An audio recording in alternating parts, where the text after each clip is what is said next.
Hermano, por estos 3 minutitos que vamos a estar compartiendo el mensaje, qué terrible, apague su teléfono o póngalo en silencio al menos y déjelo lejos de su vista para que no le sea tentación, para que usted pueda enfocarse en lo que es importante. ¿Está conmigo? Amén. Amén. Bien, entonces cuando yo hablo acerca de celo o celo hacia Dios o ese celo hacia... Yo pienso que entendemos bastante a qué me refiero. Yo me puse a buscar un poquito el concepto y nada más voy a ir por encima porque necesito ser breve, necesito ser expedito. Entonces, del griego celos, pero con Z, significa, y me llama bastante la atención, significa o da por entenderse estar caliente o entrar en ebullición. Del hebreo también, que es el que se usa en el Antiguo Testamento, kinha, designa el rojo que sale al rostro de una persona cuando está apasionada, ya sea porque le dio un colerón o porque tuvo un sentimiento muy intenso y entonces se le sonrojó el rostro, y entonces tiene que ver con esa connotación. Entonces, cuando hablamos de este tema, ese nos puede provenir de diversos sentimientos. Tal vez lo podemos poner en una connotación muy negativa, pero no necesariamente. Puede provenir, por ejemplo, de sentimientos positivos. Puede provenir un celo, por ejemplo, de un sentimiento como amor desinteresado. Puede tener que ver con pasión vehemente. Puede tener que ver con misericordia. Ese sentimiento que usted lo mueve a hacer algo cuando usted ve a una persona en una situación y que usted lo mueve a querer ayudar a esa persona. Entonces puede venir de sentimientos positivos, de sentimientos buenos. Por supuesto también el celo puede venir de sentimientos negativos, y ahí tenemos entonces, por supuesto, ira, furor, envidia, rencor, y ahí podemos añadirle muchos. Entonces, a lo que yo quiero llevarlo con este espacio de definición es a lo siguiente: que los celos en sí mismos no son ni buenos ni malos. En sí mismos los celos no son ni buenos ni malos, más bien dependen del móvil que lo inspira, la motivación que hay detrás, según sea desinteresada o no. Entonces, cuando yo voy a la palabra del Señor, yo me encuentro con que es un tema bastante frecuente y recurrente. Entonces, los celos, vemos en la palabra que surge entre hermanos, surge entre mujeres, entre esposos, surge entre pueblos, hasta también entre el justo y el impío surgen los celos. Por allá hablábamos de Asaf en alguna ocasión. Si está mal orientado, puede desunir las comunidades cristianas, trayendo pleitos, querellas, divisiones, y da para revisar muchísimos versículos de la palabra de todo lo que le estoy mencionando. Pero lo encontramos tanto con connotaciones positivas como negativas. Entonces yo quiero ir a esto. Yo quiero ir a cómo a veces nosotros tenemos un mal entendimiento, una mala concepción, y por lo tanto eso nos lleva a nosotros a una mala praxis. Cuando nosotros hablamos de celo, pero por el celo del Señor, usted se da cuenta de que en nombre de celo por el Señor se hacen cosas terribles, se hacen todo tipo de cosas malas. En la Edad Media, por ejemplo, se levantaron todo lo que conocemos como las cruzadas en el siglo X, en el siglo XI, por allá. Dionista y otros que les gusta un poquito de historia saben que al menos la forma en la que se vendía la propaganda era a través de esta frase Deus vult, de latín, que significa que es lo que Dios quiere o es la voluntad de Dios. Y entonces, en nombre de hacer la voluntad de Dios, se fueron para tierra prometida y hicieron un montón de matanzas. Bueno, somos muchos, y por supuesto que me incluyo, los que en algún momento hemos hecho mal uso de este concepto, entendiendo que el celo por Dios, alguien puede decirle también, es que el celo por el altar. Cierto. Ahora sí entendemos a lo que me refiero. Porque yo he escuchado esto desde bien pequeñito, viera que sí. De que el celo por Dios o el celo por el altar, como alguien lo dice, me habilita para actuar de ciertas formas. Y entonces usamos algunos ejemplos bíblicos para tratar de justificar dicha actitud. Entonces, yo me voy a escenas como por ejemplo qué sé yo, como por ejemplo en su momento todavía no rey David, cuando él se enciende con un celo, con un furor santo y se levanta contra aquel paladín y le dice: ¿quién es este impío incircunciso? ¿Quién es ese que está hablando en contra de los ejércitos del Dios viviente? Y uno dice: wow, es que ese es el espíritu que hay en mí, dice uno. O nos vamos allá también a Primera de Reyes, el capítulo 18 y el capítulo 19, donde tenemos esa escena de Elías, donde él se prende con un celo santo y él va y hace una matación de los profetas de Baal. En el capítulo 19, el ángel y después Dios le pregunta: ¿qué es lo que pasa con usted? Y entonces Elías, él dice: es que he tenido un celo. Es que he tenido un celo por la casa de Dios, por la causa de Dios.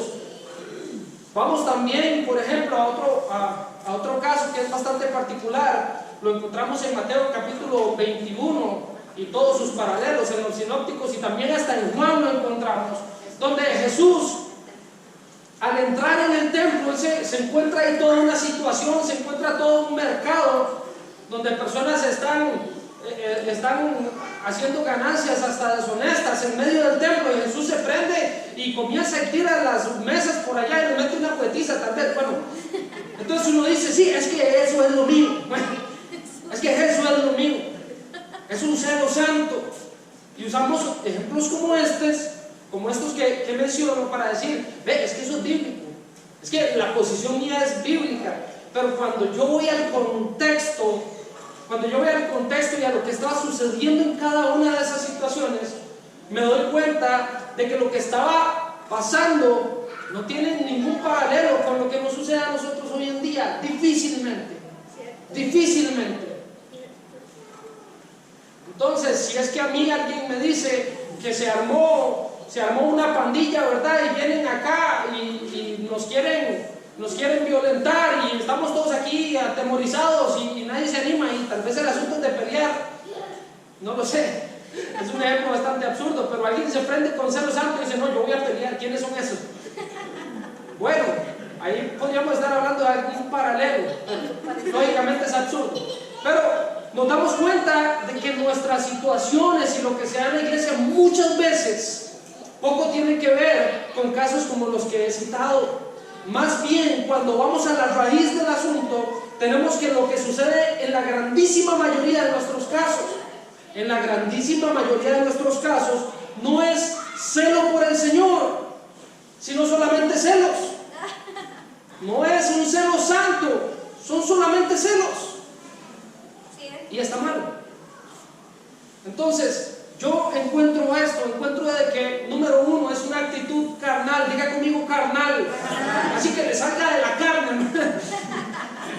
Número uno, es una actitud carnal. Entonces, cuando yo me dedico, cuando yo estoy mirando, cuando yo estoy vigilando lo que los demás hacen, cuando yo estoy vigilando la santidad de las demás personas, eso no tiene nada que ver con celo santo.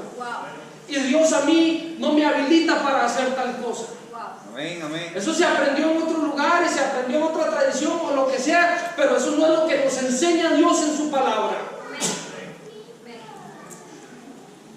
Cuando, entre comillas, por asuntos espirituales, y cierro la comilla, estoy encarado, estoy casi peleando con otra persona, al punto de prácticamente llegar a la falta de respeto, pero por supuesto todo sea por el celo del Señor. Alguien dice por ahí. Entonces, hermano, cuando ese celo a mí me lleva a causar divisiones, me lleva por el camino de la murmuración: sí, es que a mí no me parece cómo se hacen las cosas ahí, es que yo siento de parte del Señor que las cosas tendrían que hacerse diferentes. Wow, y le ponemos una frase como esa para que suene espiritual y entonces pueda justificarla.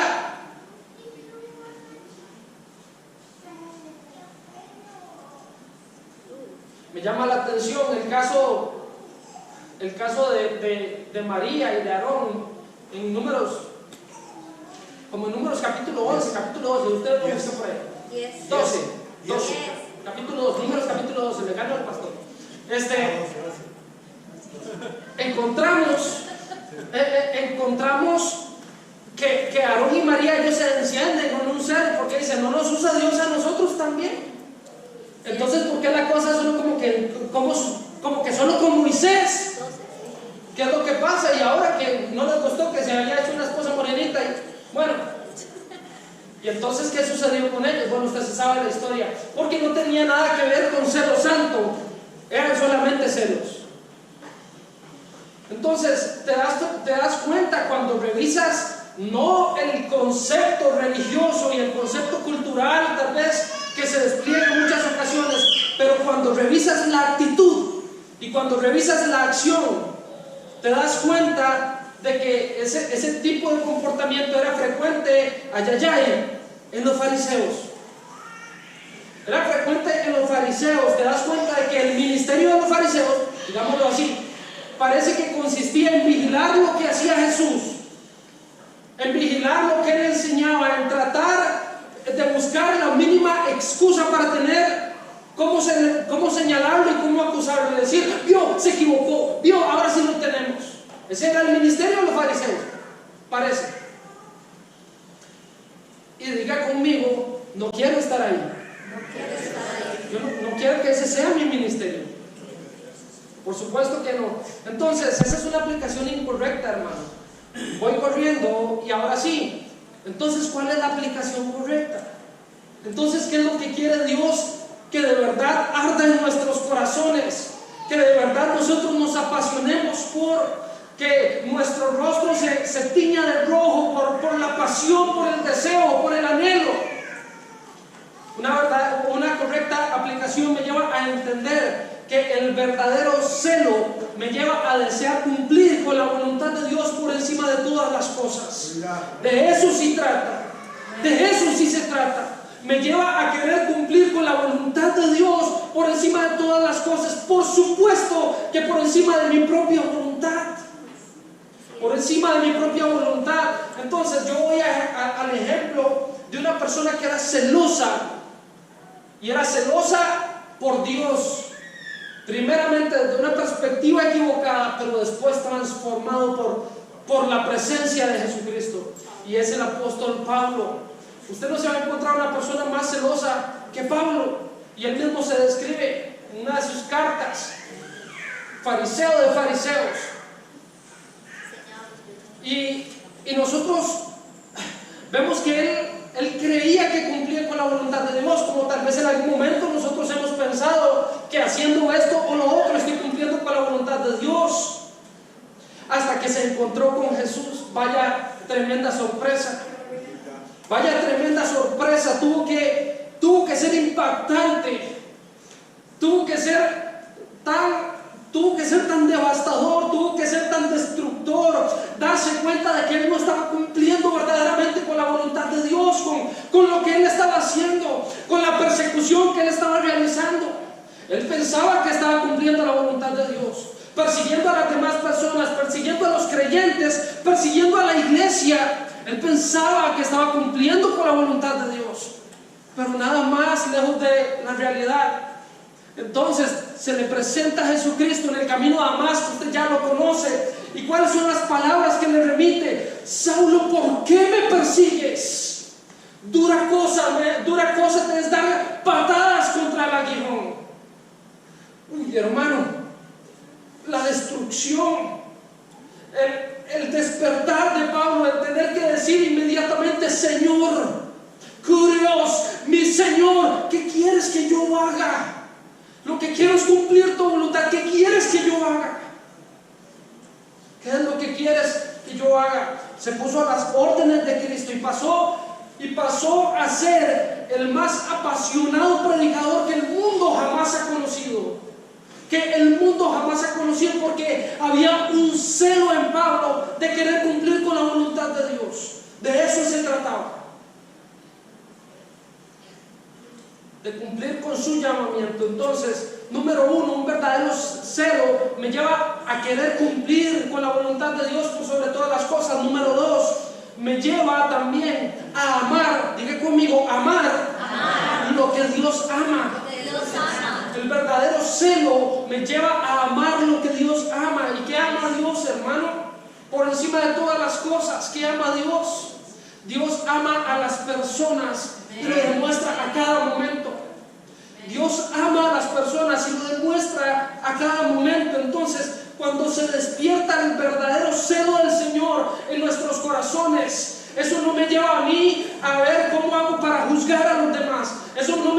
mí para ver en qué falla el otro, para de un solo tacharlo de pecador. Eso no me lleva a mí a estar pendiente de la vida de las demás personas para ver cómo los juzgo. No, hermano. Cuando se despierta el verdadero celo del Señor en mi corazón, eso me mueve a amar las almas, eso me mueve a amar a las personas, eso me mueve a un peso de misericordia por los que están perdidos. Ese es el verdadero celo del Señor. Ese es el verdadero celo del Señor.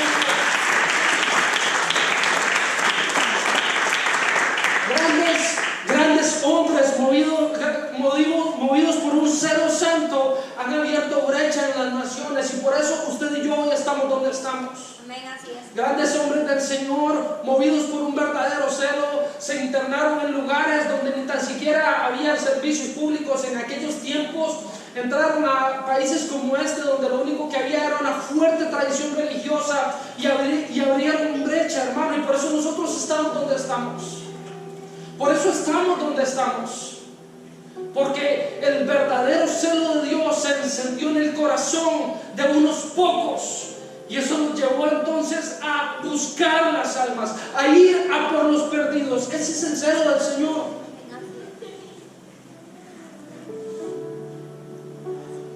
Grandes hombres de Dios hicieron una oración como esta: Señor, dame este pueblo para ti. Señor, dame esta provincia para ti, dame esta nación y la conquistaré para ti. Ese es celo que nace del corazón de Dios. Verdadero celo me lleva a amar lo que Dios ama, me lleva a querer cumplir con la voluntad de Dios por sobre todas las cosas. ¿Qué más ama el Señor? Cristo ama a su iglesia. Tanto ama a su iglesia que se entregó por ella. Así es. Recordamos la analogía o la comparación que hace Pablo cuando él manda a los maridos a amar a sus esposas. Amén. Amad a vuestras mujeres como Cristo amó a su iglesia y se entregó por ella. Cristo ama a su iglesia. Por supuesto que cada creyente es la iglesia de Cristo, y así como Cristo nos ama, su nuevo mandamiento, San Juan capítulo 13, versículo 34, su nuevo mandamiento es que nosotros nos amemos como Él nos amó a nosotros. ¿Se da cuenta, hermanos, a qué es que nos lleva a nosotros un verdadero celo? Por la presencia de Dios, por el nombre del Señor. A que nosotros amemos lo que Él ama, y Cristo ama a su iglesia. El celo de Dios en nosotros nos lleva a ser preparadores de portillos, a ser pacificadores, a restaurar con espíritu de mansedumbre, a levantar al caído, a ayudarnos los unos a los otros. Ese es el verdadero celo de Dios. Esto lo reflejamos también, por supuesto, en el amor por su obra. En el amor por su obra. Vaya demostración, hermanos, la que nos dan a nosotros tantos de nuestros miembros.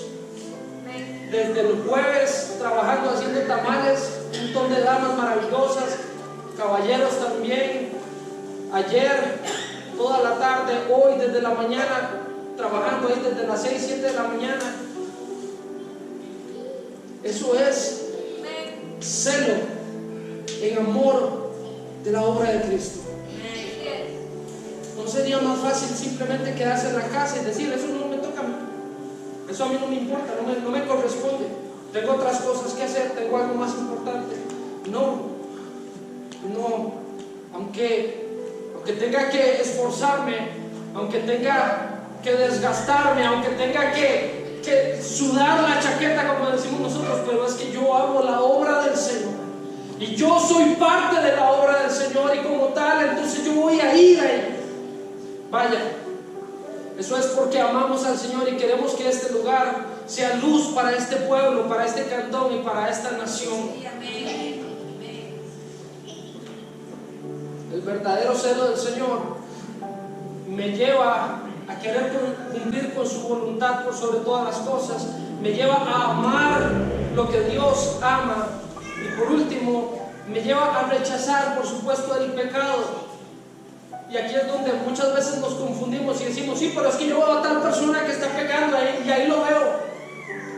Pero el verdadero celo del Señor contriñe mi espíritu y redarguye mi corazón y me hace entender que yo soy necesitado de Él, que yo le necesito cada día y que cada día yo necesito presentarme delante de Él y exponerle mis faltas y exponerle a Él cómo le he fallado y exponerle a Él cuánto le necesito yo.